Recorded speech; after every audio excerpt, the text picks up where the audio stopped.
My name is Dean Stevens. I work at Channel 4. I've been there since 1990. I graduated from the University of Texas in 1987, and then I worked at a small TV station out in Abilene, Texas for 3 years, doing sports.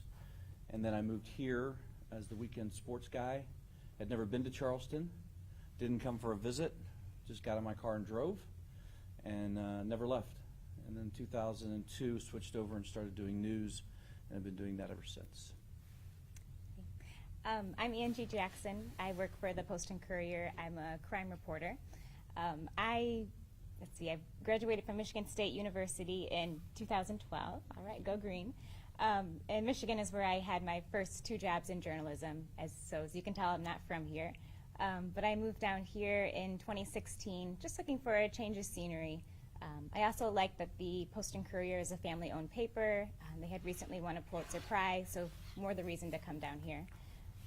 So since I mainly report on crime, most of my work is sort of trying to dig deeper beyond the police reports of things that happen in our community and to really bring out the human toll of crime when it comes to how people are affected and how communities are affected. So I'm happy you guys are here, and hopefully we can help you better understand how we work through this conversation. Awesome. Maybe just to start out, has anyone here ever interacted with a reporter, ever talked to a reporter or been interviewed by one? Has anyone sent a reporter a mean email? No. Not so much. You know, the thing that that Angie touched on that I think is, and I've spoken to Angie maybe twice on the phone before. This is our first time meeting, but the similarities of what she just said, it's something that we started to concentrate on when I was doing sports, is that how do we bring in the non-sports fan to watch our product? And by doing that is just to tell the personal story, right? The sports fan is going to care about how many touchdown passes a guy throws or how many home runs somebody hits.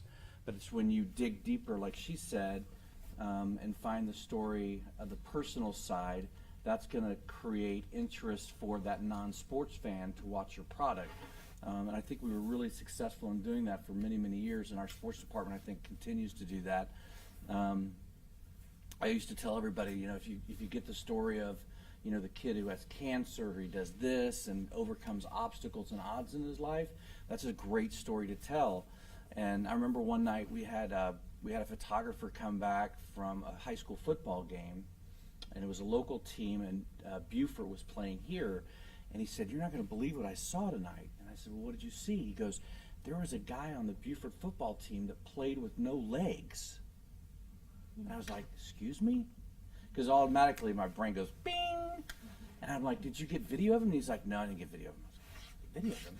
So we followed the kid for the next week, and sure enough, he would come in on field goal attempts, and he was on the defensive side, and he would, you know, rush the line and scoot through. It was an amazing story, and that's what I really love about the job that I really focus on today, while I sit on the desk and deliver the news all day. About 3 years ago, our TV station partnered with the Jefferson Awards, which is a national foundation that was started by Jacqueline Kennedy Onassis, and they had started teaming up with local TV stations across the country. So for the last 3 years or so, I do a story a month on people in the community who you probably have never heard of, who are doing extraordinary things. And that has been really gratifying. And when I say this, I think if you're not in this business, you don't really understand it or grasp it, is that it really is a privilege to tell these stories. Because a lot of times, as you know, people allow you to come into their lives. They allow you to come into their homes. They allow you to get into their heads and their hearts. And then it's up to us to be able to share that story. And over the last 3 years, we send one recipient every year to Washington, D.C. for the National Gala. And 2 years ago, the woman we sent, who had just graduated from the College of Charleston, had just started her own nonprofit. She was awarded the national Jacqueline Kennedy Onassis Volunteer of the Year Award. And it really did kind of accelerate her business and her mission. And then last year, the gentleman, the young man we sent, did not win, but he met one of the founders, a guy named Sam Beard, and Sam was so impressed with him that he called Nick up at the end of the gala, where Sam usually presents, says the final closing words, and he asked Nick to share. I mean, Nick had no idea he was going to do it. And, you know, to be able to watch when you do stories on people like this and watch it kind of elevate, you know, their mission and what they're doing, that to me is the true power of the media. You, can I ask a question? Absolutely, anybody can. The young man had no natural legs, but did he have any artificial legs? Football player. No, he had stumps. Really? It was amazing. It was amazing. Yeah. Well, you had in Saginaw a Catholic bishop for 26 years who had been dropped in the hospital when he was an infant, and then had one of those great big shoes all through high school, and he went on to be a priest, and then almost didn't get to become a bishop because of the fact that he eventually had to have his leg amputated above the knee. And, do you remember him at all? Were you there? Kenneth on center. Cardinal Dearden was his sponsor. Ring a bell? No, it doesn't ring a bell. Yeah. No. He's the one that was in office 26 years, and one of the first things he did was sell a mission, the mansion out in the water, overlooking the water, and gave all the money to the parishes, and he moved 69 times Wow. before he died in 6 weeks of leukemia. I'll be darned. But that's along the line kind of people, I guess. Yeah, absolutely. Yeah. Yeah. That overcome these things. Yeah, I agree with you, Dean, about how I guess the most rewarding part of my work as well is the ways in which people let me into their lives and sort of the worst points of their life. And I really think about that when I'm going to knock on someone's door, or when I'm calling them when they're not expecting me to be calling, and asking them to share their story after maybe they've lost a loved one or they've had some other traumatic event happen to them. And I'm always very humbled that people share their stories, and I really see me as the vehicle for them to share their story for a larger audience. So I, try to be there and to be sensitive with their stories as well. I can think of when I was reporting in North Charleston, there's 2 neighborhoods there that had seen a lot of violence when I had first arrived here in Charleston, the Dorchester Wayland and Dorchester Terrace neighborhoods. And there was a mother there, and her adult son had just been shot and killed around the time that I was reporting on this story.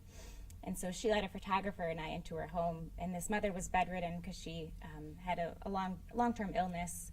And so there was really no other way for her to get out in the community and let people know how much she had been hurting at the loss of her son. So the photographer and I spent many hours at her bedside talking to her about what this meant for her. And so I'm just sort of reminded of that every time I report on a tough story, that, this is the chance for them to have their story be heard, really. Mm-hmm. So, yeah. Did you have a question? Angie, what specifically inspired you to be a crime reporter of all kinds?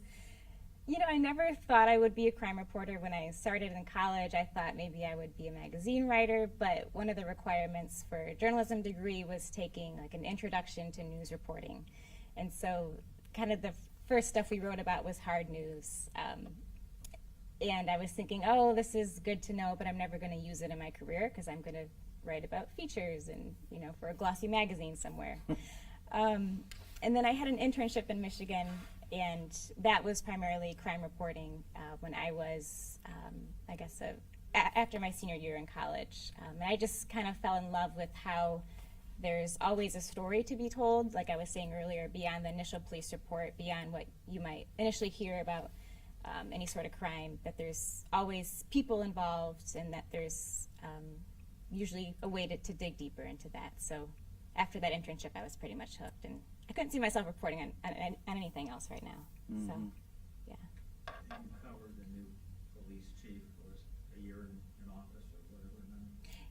Chief Reynolds. Yeah, we've talked to him quite a bit. We covered, of course, wrote some profiles about him when he first got here. I don't think we've written an article about his anniversary in office, so we did kind of recognize it among our group of reporters at the Post and Courier that he's been a year in. One major thing he's focused on? I would say, and let me know if you think something different, I would say he's been really focused on trying to curb traffic deaths, especially DUIs. When we had that incident over the summer where a young Danish girl who was visiting town was hit and killed by a suspected DUI driver, he came out really strong in his messaging against that. And I know that the traffic unit has added more officers since then. It sounds like there's been other efforts to. Yeah, I've only heard really good things about him. Right. I've had a chance to meet him a couple times, and the thing that's impressed me with him is that he's out and about in the community a lot. He's at a lot of events. There was an event in Mount Pleasant 2 weekends ago. He was there. I know that he now wants to be able to, what was being held in Mount Pleasant, he wants to do that in Charleston as well. I know he was at the Unity of Faith gathering at the mosque this week. He was there. So I think being out and about on the streets is really what he's interested in as well. And he seems really curious about people as a newcomer. I notice him having a lot of conversations. Every time I've interviewed him, I think we've talked maybe for 45 minutes. And Right. I never feel like he's rushing me off the phone. So as a reporter, that's a good sign that someone's willing to invest in taking the time to know what's going on, what people are thinking. Right. Let me ask you a question. Why'd you come today? Just to become more aware. Awesome. I do have a question though. Yes. I was trying to formulate it. We both have millennial kids and they don't read newspapers and don't watch the news. How is it changing, or what do you foresee in the future for that? You want to take that first? Sure. It's really difficult.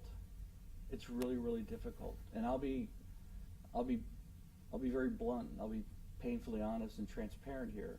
Is that I know people that are in this business that don't read like we read, right? I mean, that's the first thing I do every morning when I get up, is just to see what happened overnight or see what's happening in different parts of the country. I think that there is a cause and effect. I think that I have a 22 and a 16 and a 14-year-old. And I think especially with my 22-year-old, is that as engaged as he wants to be, really is dependent on the civility of the conversation. And I think in this day and age, people don't sit down and just have a conversation, right? I mean, do they even have debate classes anymore? Because it doesn't seem like people know how to debate anymore, regardless of what the issue is. And I'm not sure how you change that. If you're not curious, and I say this all the time to young people in our business, is that it was easy for me as the sports director at our TV station to hire people because everybody loved doing sports, right? And you could go cover 16 hours of NCAA basketball day in Columbia, and at the end of the day, you're like, man, that was great, right? You go cover 16 hours of a deputy-involved shooting in Colleton County, and then you have to haul up to McClellanville and get another, and it's a long day, and you're just drained. And that's when I tell them, I'm like, the first thing when I talk to candidates who come in, my first question is, do you love news? And if the answer is no, then you may want to think about something else. Because I don't even have to ask her. You will get burned out like that, because there's a lot to it. And the social media aspect has changed the game 180 degrees. Because our reporters are not only responsible for reporting in the 5 o'clock news, 6 o'clock news, leave us something for the 7, maybe something for the 11, but then they have to go write a story for the website. They have to post on social media all day, whether it be Facebook or Instagram or Twitter, right? And then you walk home with a $35,000 a year check. And that's where it comes into, you better love it. Yeah. And I think that's a really good question. I think for us, the responsibility is making sure that the news gets to them wherever they're spending their time. So, and I guess the last year or so, we've really changed how we interact with readers on social media in terms of Instagram. We've been promoting stories there more often. And if you know what a story is, where you can upload something and it stays on there for 24 hours, we've been engaging with people through that means, where we might add a story to Instagram. We say, hey, check this out. And then we hope that people will click through and then follow that story to our website. So we hope that when people like your children are scrolling on social media, that they might see something from the Post and Courier and decide to click on it to read more about it. Because we know that young people, of course, probably aren't going to be picking up the physical paper like people used to. So. One thing that makes it hard is that with all these papers, not just the national ones, but Post and Courier, which I know, with the Pulitzer and all that, but there's a limit to the articles, even online, and it's frustrating. What do you mean there's a limit to them? Without subscribing. Right. Well, I know they gotta pay for it, but they're still selling an awful lot of full-page ads at the Post and Courier, and people who own it can afford it. but my response would be to, because I read that argument online a lot, is when I grew up in Houston, right? You grew up in Michigan? No. Michigan, Dallas is Okay, so when you woke up every morning, you went outside and you picked up the Dallas Morning News, right? Right. You paid for it to be delivered to your house, right? my parents. Your parents did, right? But Angie needs to get paid, and Jennifer needs to get paid, and Mitch Pugh needs to get paid because they're doing their job. Nobody would argue with that. Nobody would argue with that, but the entity that is the Post Company owns nursing homes around the country, lots of other paper, TV stations. The executive vice chairman says his favorite thing to do in the world is to sail alone up in Nantucket, where his family has a float. Well, who wouldn't want to do that? What? Who wouldn't want to do that? Well, where his family has had a presence, as he says, for 150 years, which is rather grandiose. But the main thing, the point being, they do have the money to pay decent salaries, and I mean, an example you bring up, she has to make a salary. I met a young guy, happened to be black, at USC, sitting in the cafeteria, and what do you do? And he said he cleans up just about any mess he's asked to clean up. He'd only worked there 3 months. He's very happy. He's making $15 an hour. And he said, I'm very happy because I used to work at the Post and Courier. I was what they call a strapper. I'd never heard that expression before. What's a strapper? They strap together the papers Okay. that are shipped out. Right. And he was making $8.50 an hour. And he said, and some of the people he knew there were making $8.50 an hour, and they've been there 30 years. And he said the higher-ups would come downstairs, walk through, and usually not say word one. And he was just happy to have his MUSC job, but the thing is, the money is there. I mean, if you can develop 14 acres in downtown Charleston, and you own the 14 acres in the first place, and you're selling these full-page ads to all these entities, it's a fatuous argument to really suggest they don't have the money to pay a living wage to the reporters and still not charge for online. Mm. If you really want people to read the stories, I mean, there ought to be some other way. Well, I can't speak to anyone above me at the Post and Courier. That would be above my pay grade to do so. But just generally, I would encourage people who are interested in being informed, whether that's about your community here in Charleston or on a national level, to definitely subscribe to that paper. I think that when you do, you're rewarded with in-depth coverage. I mean, locally here, we're producing in-depth projects, on, it seems like almost a weekly basis sometimes. So those are reporters who are spending the time, who are digging in, who are reading, hundreds of pages of documents so that you don't have to. And we're making those stories make sense for you. And I believe we're producing stories that matter to the community, as opposed to stories that might be clickbait, something to draw you in where you really don't get much from it. I think we produce stories that make a difference, and so that's the reason to spend the money. What stories do you do about the problematic bus system that where the South Carolina code requires, they don't request, they require that every scheduled stop be announced. And even the people who run the place say less than 10% of the time. Are you talking about CARTA? Yeah. Okay. Less than 10% of the time they're announced. So since I'm a crime reporter, I haven't reported on that. But I'm sure you do read.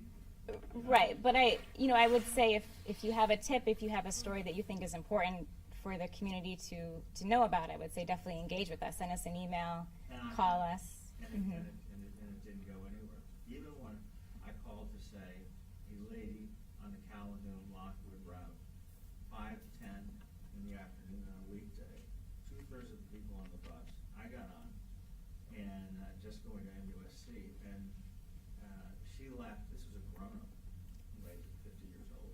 She grabbed her purse, said, "I'll be back in a few minutes." And she said, and so she came back. She had gotten into the back of the line at the Chick-fil-A. And she came back 14 minutes later. And I said, "Do you do this often?" And she said, "Well, I had to have my lunch." And I said, "Well, we had to have our dinner." And the young lady across from me was worried about getting to work at MUSC at 5:30. And yeah, nothing happened with it, no story. I mean, when you have somebody in a driver leaving people like that, I think that's worth talking about. But Well, I'm happy to talk to you after this offline a little bit. But now it's after the fact. Yeah. Yes, sir. How have you seen the art of journalism change over the last, say, 10, 15 years? It seems to me, at least on a national basis, where they get the information on the story and they run with it without really doing a whole lot of investigation, and then they end up coming back either apologizing or they jump the gun, and it's like a groundswell of that. Social media certainly adds to that euphoria, let's say, of getting the word out, but without doing a whole lot of investigation.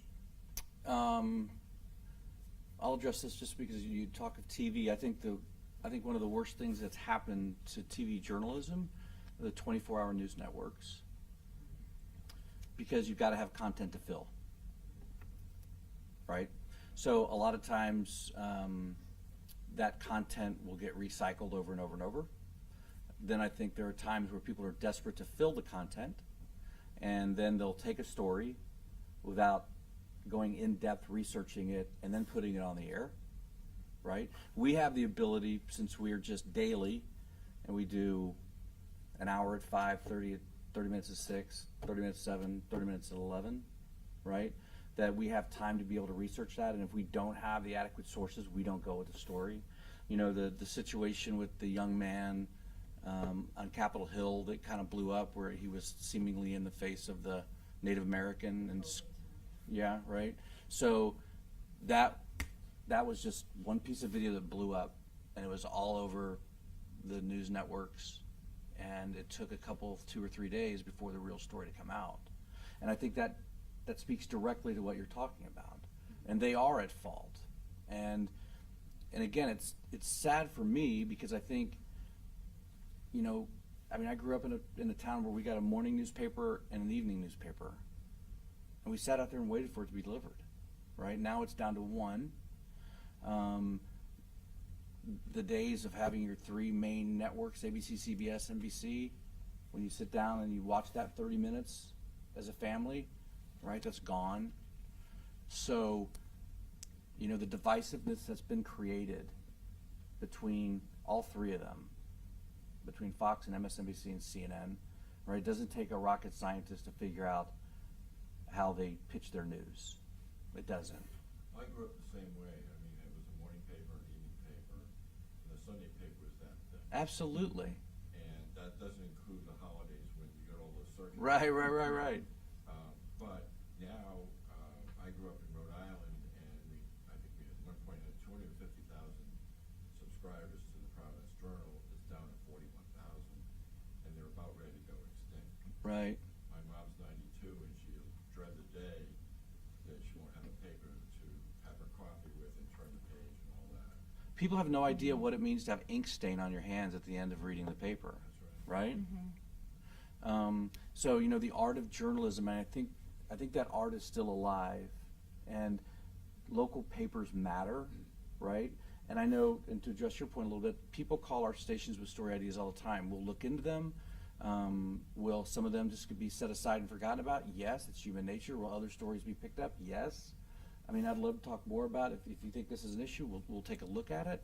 You know, but the art of journalism and the art of storytelling still matters. I mean, anybody know about the Jeffrey Epstein case? Anybody know about that? Right, down in Miami. That was the Miami paper that blew that story wide open.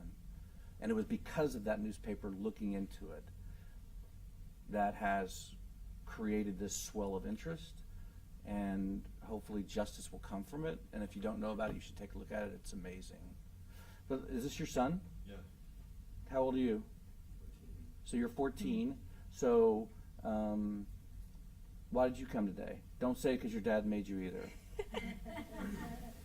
Well, I just kind of wanted to, you know, I watch the news every day, and I'm always constantly involved. I just kind of wanted to come.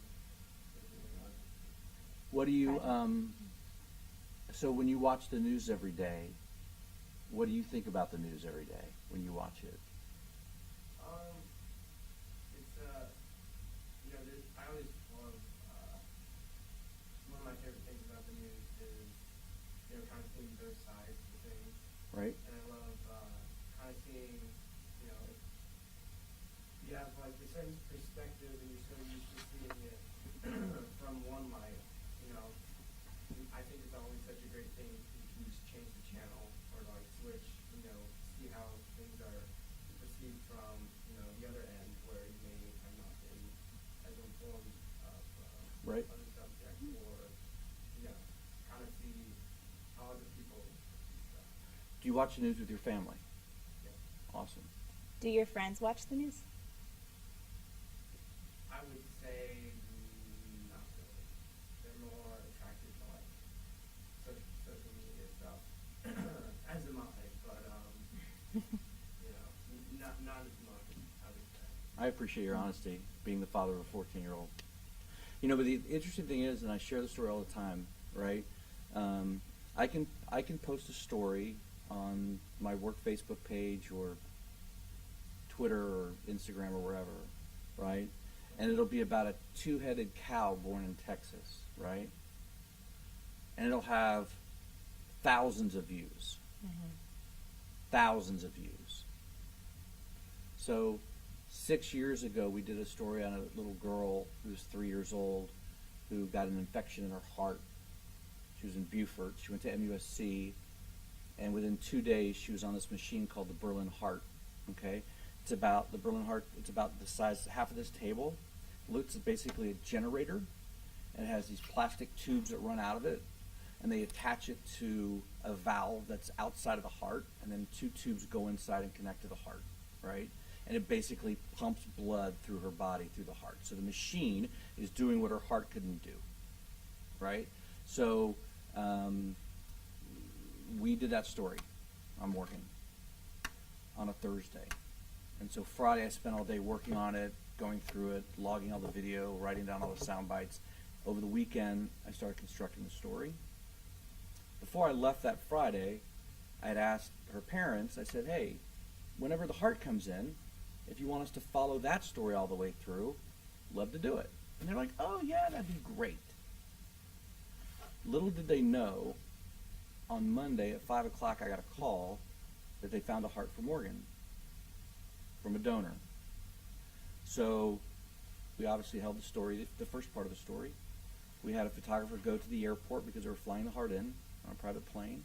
We had a photographer go to the OR because they had to basically detach the machine from her heart. We were there when the heart arrived in literally a styrofoam box that you would buy at 7-Eleven on your way to the beach, right? They took the heart out of a baggie that was in like plasticware that you would put your sandwiches in for lunch, right? They opened it up and they took this heart out. And we had video of them taking the old heart out, put the new heart in, they sewed it in, and the heart starts beating, right in front of our cameras, right? I mean, we are as close from here to the light to Morgan. It was the most amazing thing I've ever seen. I'll post that video and I'll get 300 likes. But the two-headed cow Yeah. crushes it. Crushes it. And that's the biggest, and I'm sure you guys have the same thing. That's the biggest frustration I have with how people view journalism today. Why is it that way? Why does that phenomenon exist? And I don't- it always existed? I don't know. Go ahead. Well, in my honest opinion, it's because we live in a culture today where a depth of concentration, patience, and time have eroded so greatly. People don't want to spend 4 minutes. 4 minutes. Watching that story. And let alone, what about an in-depth journalistic piece? And by the way, before I forget, I want to say, I think the Charleston Post and Courier is the best bargain on earth. I think Thank you. Subscription rate should be about twice what it is. And when you think about all the time, I mean, for those of us that read the paper, especially, just take the Sunday paper alone. When you did the corridor of shame about the Mhm. poverty in the schools, and it was, you know, segment after segment, the amount of learning and insight that I received, and I'm sure all the readers did, just that alone was worth a month of subscription, and all the time, I mean, there's great articles about entertainment and, local crime, or right now, you know, my sister and I, we're always talking about what the Post and Courier and the news is saying about the whole teaching crisis. Mhm. We're retired teachers, so I guess we're more interested, but how these teachers are making their voices heard, at the state government. How else would we ever get that information? Right. Maybe figure out how maybe we can support them and reinforce what's trying to be achieved, which is pretty monumental. Right. And actually shift the priorities of the state so that public education is something quite wonderful. I mean, that's just so significant. And if it wasn't for newspapers and the nightly news, how would we ever know? And then nothing would ever change, and, you know, it would be a travesty. Yeah. Yeah, I appreciate you saying that. I really see our role as journalists as to hold a mirror up to the community and show what's happening, or to shine a light on things that might be in the dark. And so it's nice to hear that you've been learning a lot from our coverage and from the nightly news. Yeah. But my question is, what I find ironic, sadly, is that mainstream news on a national level seems to be far less objective than local news, whether it's the paper or on TV. And when you think of the resources that national people have, based out of New York mostly, the education, the talent, the research assistance they must have, why do you think they don't do nearly, I think, as good a job being objective and being fair in their coverage, and being so impulsive, like with the Jussie Smollett case, or like the Covington case, just jumping to these conclusions and really define what journalism is all about, which is to be objective and to show all perspectives. So why do you think it's done so much better many times on a local level? Money. I think it's about money. I think it's about Ratings and I think it's about ratings. It's about so MSNBC has their viewers, right? Fox has their viewers, and so they're going to play to their viewers, and I would think that's the answer. I mean, But how if sad, you go because back, that's corrupting journalism. I know, and that's why, and it's difficult for from where I sit, and I can't speak for everybody in our newsroom or in 5 or 2's newsrooms, but it's hard. It's hard for me, regardless of where I sit politically, right?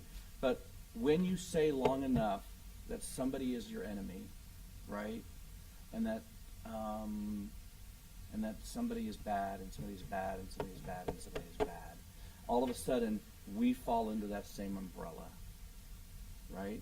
And I've had conversations with people who will email me or message me directly who I don't know and will accuse me of A, B, C, or D. When that brush has painted all of us, right? That we are the enemy of the people.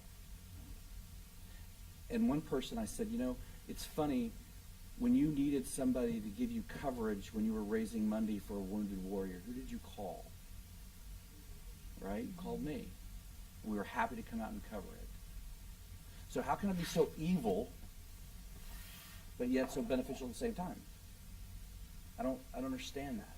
I mean, the letters, we've had threatening letters come into our newsroom who've threatened our lives, who've threatened to kill our families, right?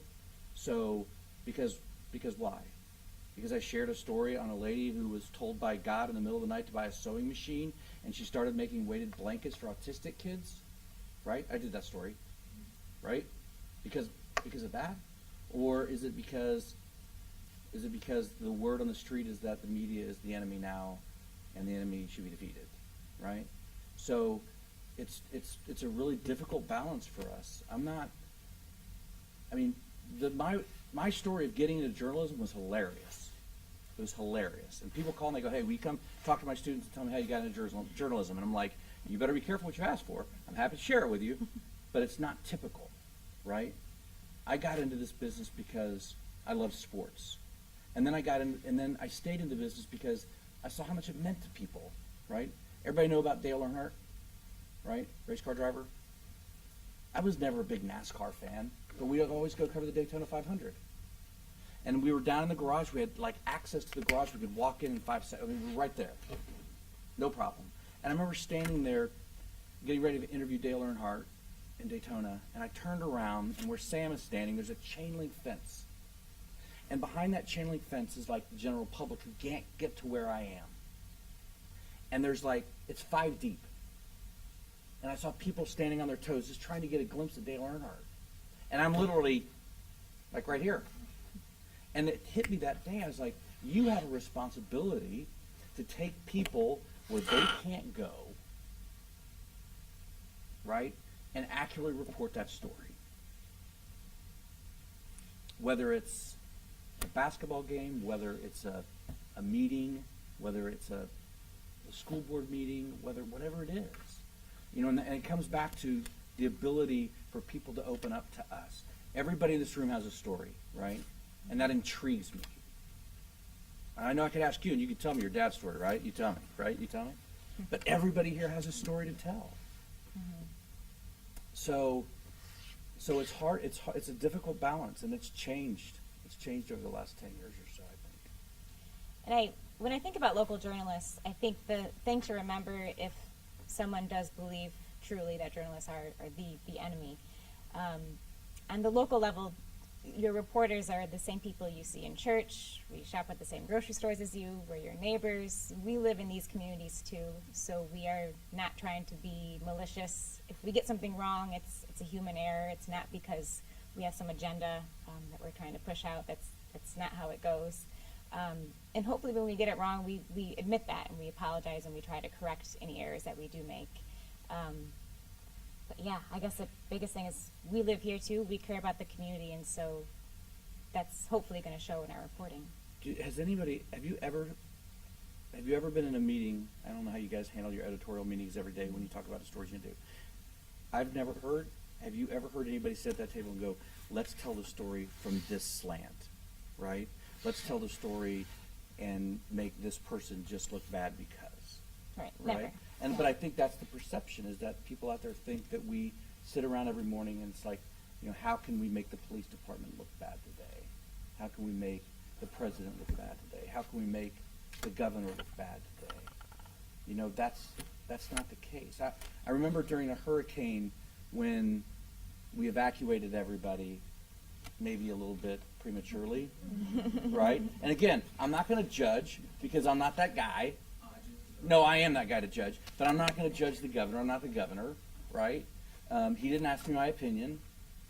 But you had all these people in shelters with no cots, right? And I remember making calls that morning because somebody called me, and I'm like, well, this just doesn't make sense. So I was able to call one of our state senators, and he's like, well, this doesn't make sense. And by the end of that day, working through some red tape, working through some denials, we had the American Red Cross deliver cots to shelters in the Low Country, right?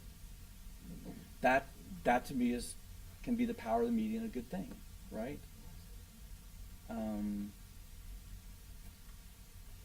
So I don't know. Young man in the back, how you doing? What are you doing here on this beautiful day? How old are you? Where do you go to school? What do you want to be when you grow up? Good for you. If for some reason it doesn't work out for you, you don't have to know. I think it's the worst question you can ever ask a teenager. That's a huge industry. I appreciate you being here. Do you have any questions? So how do you get your news?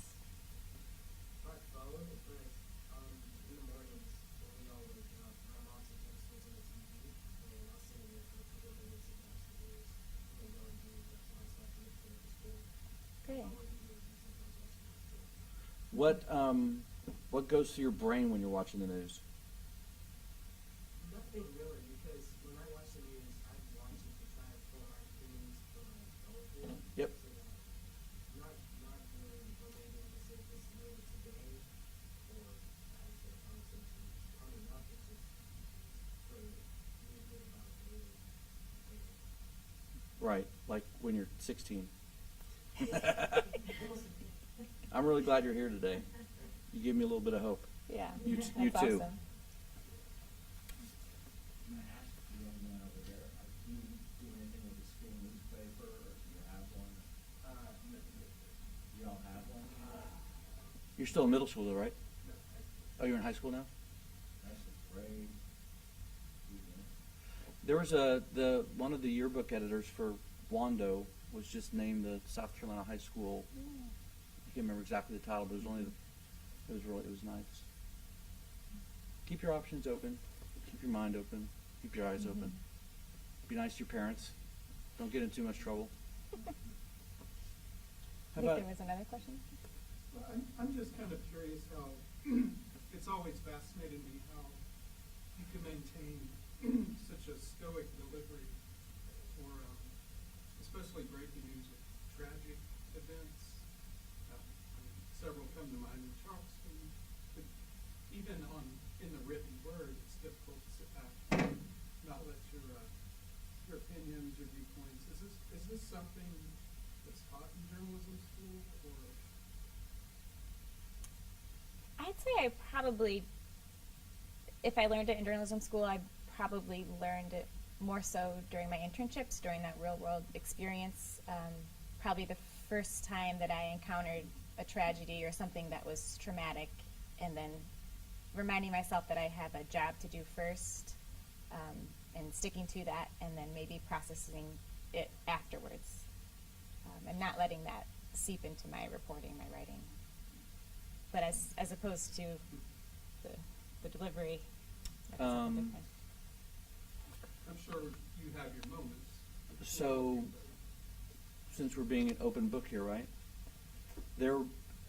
I worked the night of the Charleston 9, the fire. I worked Mother Emanuel night. And those were probably the two most difficult nights. The one with Mother Emanuel more so because I was in an edit bay. We were doing getting a John McKissick special ready, and one of our employees, newsroom employees, knew somebody who'd worked in EMS or somewhere, or was somehow involved and was here, and I guess had relayed to the guy in the newsroom that 9 people were dead, and this was pretty quick. This was like at 9:15, 9:20. So my oldest son played sports against Chris Singleton for a few years, and so we knew Chris. That summer, literally a month before, I had met his mom, Sharonda, at a baseball game, because my son is at Charleston Southern now, where Chris went.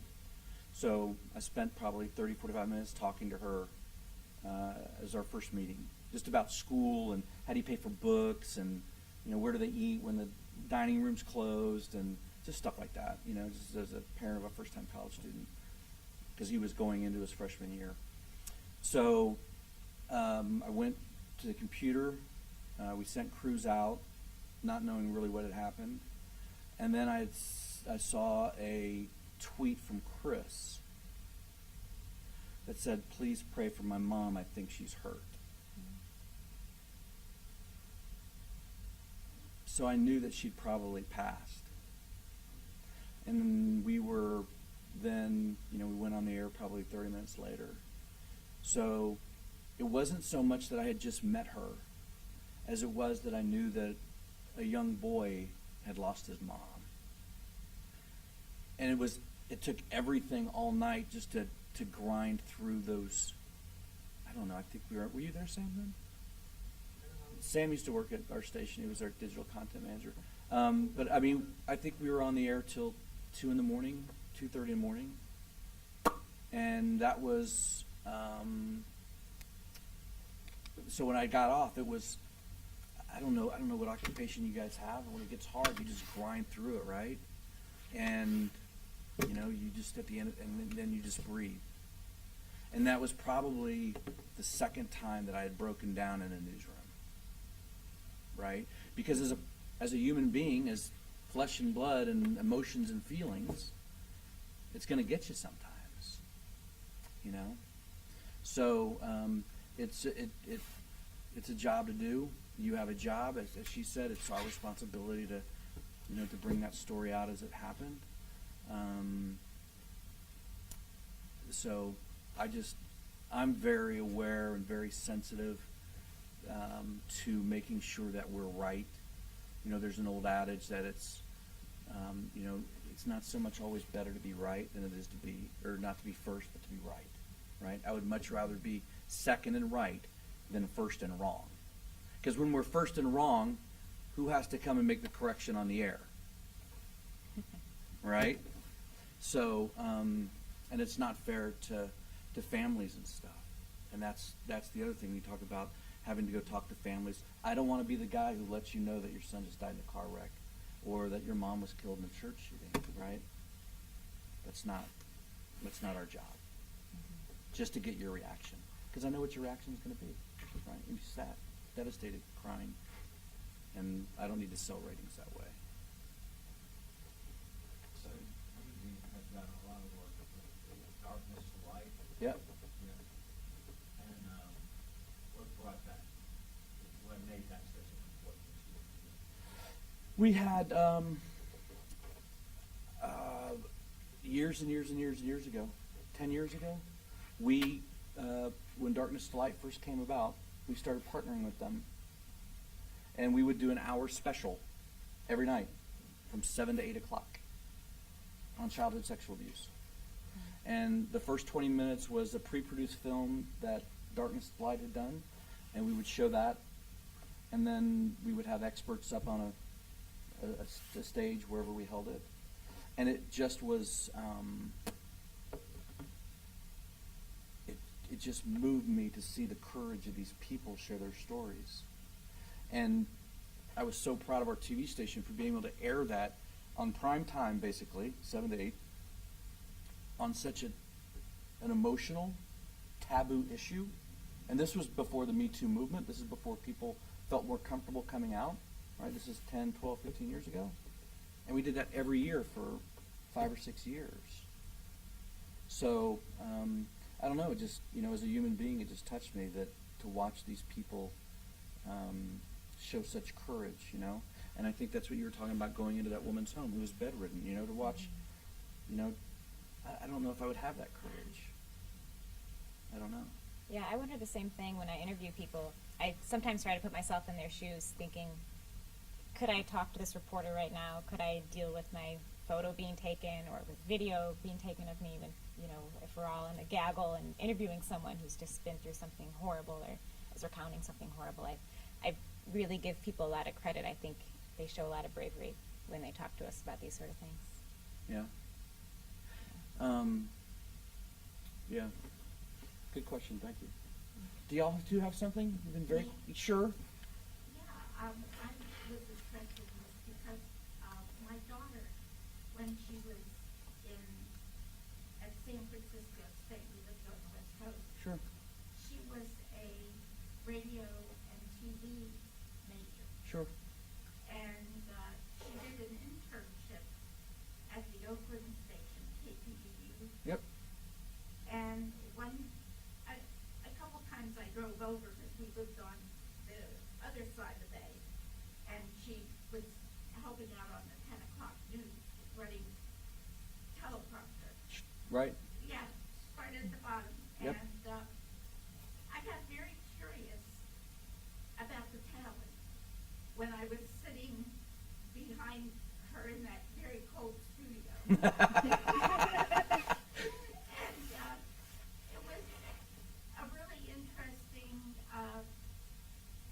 observation, and so I came here today because, mostly due to that experience, and wanting to hear behind the news here, because obviously in Oakland, you know, it's San Francisco, Oakland, San Jose, and Sure. I mean, things were jumping, but things are jumping here, considering the size of the city. Where's your daughter today? Did she stick with it? No, she works for probably the largest PR firm in the world. Smart girl. In Chicago, yeah, she Money. works with GM. Oh, good. Yeah. Yeah, but she's very interested also. She still Sure. has that interest, but she's pretty settled with what she does. And then I was, also wanted to say to Angie that I got really hooked into the paper. The, time they ran that story about domestic violence. Yeah. Yeah. That was awesome. That was unbelievable. I mean, the coverage on that.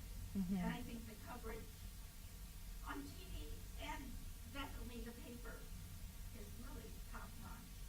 I How appreciate things that. are covered. You know, because I came from, I lived in a big city. Yeah. Right. San Francisco Chronicle and that. Yeah. But I think y'all do a really good in-depth storytelling in the paper. I appreciate it. I appreciate you reading and appreciate you watching. Oh, yeah, Yeah. well, just an aside, I belong to, West Ashley Senior, and we have a current events group that meets every other week. Oh, cool. And we do, stories that we've seen on TV, and a lot in the paper. I'm always clipping things out, and so are the others. That's excellent. Come in there and really prepared for that hour. We get a good bang for the buck. When do that when do sounds y'all neat. meet? Every other Friday. What time? I don't want to come to this. 10, I think 10 in the morning? 10 in the morning, every other Friday, at the John Wesley Church. What? Why don't you give me your phone number real quick and I'll give you a call and I'll come. I want to hang out. Well, I'm not in charge. I have to ask. Okay. Well, you know how to find us, right? I know they would. The West Ashley Seniors Group, there's protocol. So, I don't want to She can't I step on understand. toes. I'm with you. I'm a rule breaker. See, so that you know about me now. Well, normally I am too, but I like that you do that, though. Is that usually a lot of good? Is that a great time to talk? About 4 or 5 years ago, there was something at the old JCC where people in West Ashley could give their input, what kind of activities they like, because there's so many of us seniors now. And that was one that came up. And I belong to another lecture group that meets through the college up at the North Campus Creative Retirement, Center for Creative Retirement. And it sort of didn't come out of that, but we're all pretty much up to the news. You know, This is what's awesome about that, right? Because I said this is what's awesome about this, is that now you have Facebook groups, right, where people will get behind their computers. You have no idea who they are, what they look like, and they'll sit there and they'll just ramble on and complain and throw things out. Where you guys will actually get together face to face, skin to skin, and Oh, yeah. and discuss the topics of the day On the Friday group. in the Friday group. And on the Monday group too, there will be a speaker. Right. And people ask. And that's the lost art. Yeah. Oh, yeah, we're, as a group, as both groups, we're Yeah. well aware of it. Good for you. Sounds very engaging. It is, Yeah. it's a lot of fun. How about the young lady sitting in front of you? And I'm not from McDonald, actually, not from the US. I'm from Where are you from? France, Nice. Oh. and so I just really like being there. How long have you been here? 2 weeks. Oh, welcome. Well, thanks for coming during your visit. What's the news in France like? Like, do you watch the news in France? Yeah, at night, you and on the radio. So what do the people in France think of the U.S.? Be honest. Sure.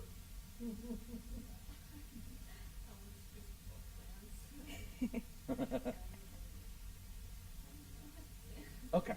I didn't mean to put you on the spot. Yeah. Can I just ask you a question? My sister married a French girl. Anyway, the yellow vest. Does that scare you? Would it keep you from going into paradise? What do you think of that? Are they unfair?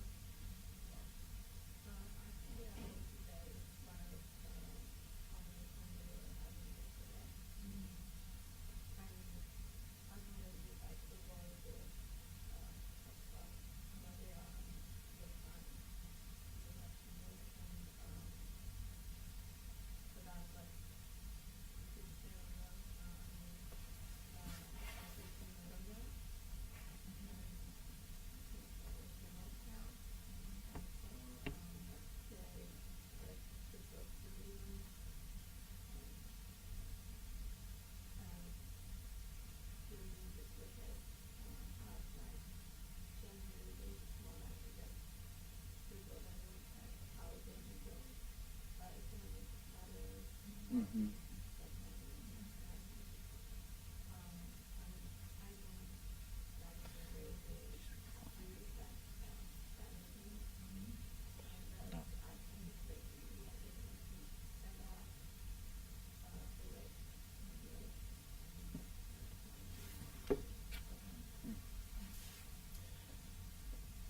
Where do you go to high school, by the way? Where do you go? Do you two know each other? Awesome. You tell your civics teacher you get a passing grade this week. Any other Would questions? you be allowed to work on stories together? I know you're different entities, but say it would be complementary and beneficial to you still because you could be timely, you could be in depth, this and that. You might look at the fact that, say, nursing homes in South Carolina, the law is that at night, a skilled care facility, our government has in place here in the state, a law that says that there can be, I think it's 44 patients, a skilled care facility for one nurse. Mm-hmm. Now, there'll be some CNAs, some as young as 17 and 18, learning curve, that nurse has to put together and then dispense all those medications and then interact with the Right. urgent situation Right. that come up. And so we can give these big breaks to Boeing and all these other, Entities, yeah. multi-million-dollar things. And we're still not putting in place laws that say that these are double what the figures should really, Yeah. should really handle that. And that's what's interesting about both of us sitting up here today, right? Is that we often sit in our newsroom and talk about their newsroom, not having any idea about it, right? Is our staff doesn't usually have the ability, the time to go into in-depth stuff, right? If we had a reporter that came to management and said, you know, I need 2 or 3 days to work on this really in-depth story, it would have to be a sell job, not like if you went to your, how does that work in your newsroom?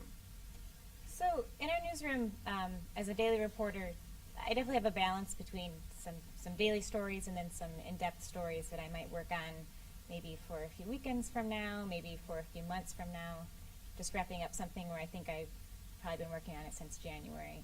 So it's a little more of a juggle, I guess, with those stories that are the quicker hits that you're going to see in tomorrow's paper versus the stories that you'll see a few weeks or a few months from now. How many hours do you work a day? 8. Well. And you turn a story every day? You're supposed to work 8. Shh. So I'd do you guys say turn a story a day? it probably doesn't work out to where I write a story every day, but yeah, when there's daily stuff that comes up, Yeah. that's the expectation. How many reporters? Oh, it'd be hard to say now. And we've been doing some hiring recently too. I saw that you guys were hiring 5, which is rare. Yeah. And We just hired a food reporter. We just hired someone who's covering race and agriculture and rural issues. We just hired someone covering Berkeley County, replacing someone who retired. So we're Interesting. Yeah. Maybe I could come like shadow day at school. I could come shadow you. we could switch. Yeah. No, just I'm gonna shadow you. Yeah. Anybody else? Anything else?